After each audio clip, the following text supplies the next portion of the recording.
বন্ধুরা, আমি আজকে তোমাদেরকে দেখো আমি কিভাবে বেগুন পোড়া খাই সেটাই তোমাদেরকে দেখাবো।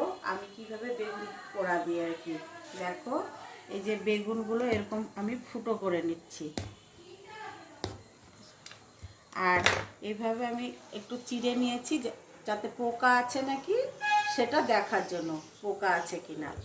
আর এইভাবে একদম দুপাশ আমি ভালো করে ফুটো ফুটো করে নেব। বন্ধ করে দেখো এই যে রসুনগুলো ছুলে রেখেছি, এই রসুনগুলো দেখো আমি এর ভেতরে যে ফুটো করেছি যে এই রসুনগুলো আমি ঢুকিয়ে দেব। দেখো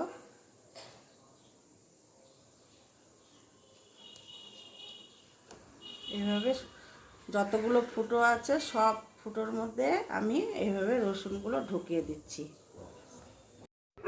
এবারে দেখো এই থালের মধ্যে রেখে এই যে আমি হাতে সর্ষের তেল নিয়ে নিয়েছি, এই সর্ষের তেল আমি এই বেগুনের মধ্যে মেখে নিচ্ছি, কারণ বেগুনের সর্ষের তেল মেখে নিলে পোড়াটা খুব ভালো হয়। দেখো আর আমার কিন্তু সব রসুনগুলো আমি এই যে ফুটোগুলো করেছিলাম ওর মধ্যে দেখো সব রসুনগুলো ঢুকিয়ে দিয়েছি।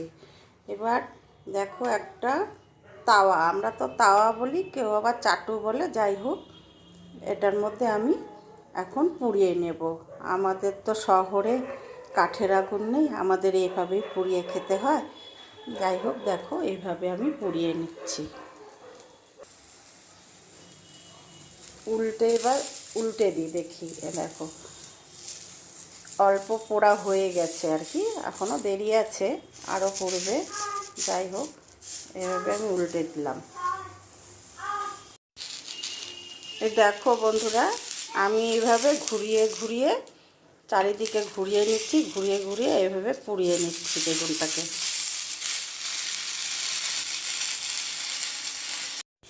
দেখো বন্ধুরা, আমার বেগুনটা কিন্তু পুড়ে গেছে ভালো মতন, একদম নরম তুলতুলে হয়ে গেছে।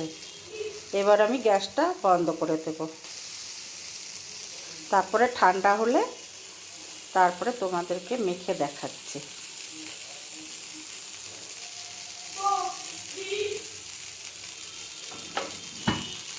বন্ধুরা এবার আমি এই যে বেগুনটাকে মাখবো। দেখো এই যে এখানে ধনে পাতা নিয়েছি, পেঁয়াজ কুচি, লঙ্কা, আর এখানে আছে লবণ, আর সর্ষের তেল তো লাগবেই।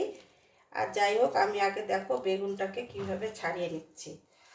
এই দেখো খুব গরম তো, আর রসুনগুলো যে দিয়েছিলাম এই দেখো ভেতরে রসুনগুলো কিন্তু দেখো সেদ্ধ হয়ে গেছে। দেখো এবার বেগুনটা আমি ছাড়িয়ে নিই। হ্যালো বন্ধুরা, দেখো এবারে আমি বেগুনটাকে মাখবো। গরম গরম আছে বেগুনটা, তবুও দেখি একটু মাখি, একটু গরম গরমই মাখবো। দেখো এই যে কাঁচা লঙ্কাটা ডলে নিচ্ছি, এই যে নুন দিয়ে, নুনের মধ্যে কাঁচা লঙ্কাটা দিয়ে ডললে ভালো হয় কাঁচা লঙ্কাটা। দেখো নুন দিয়ে কাঁচা লঙ্কা ডলে নিলাম, আর পেঁয়াজ আর ধনে পাতা তো আছেই। আর এবারে দিয়ে দিচ্ছি আমি কাঁচা সর্ষের তেল। দেখো সর্ষের তেল দিয়ে দিলাম, এবার ভালো করে মেখে নেব। আমার কিন্তু দেখো বেগুনটা মাখা হয়ে গেছে। এই বেগুন পোড়া দিয়ে ভাত খেতে কিন্তু ভীষণ ভালো লাগে শীতের সময় বিশেষ করে, আর এমনিও 12 মাসই খাওয়া যায়। আর তোমার রুটি দিয়েও কিন্তু ভীষণ ভালো লাগে খেতে।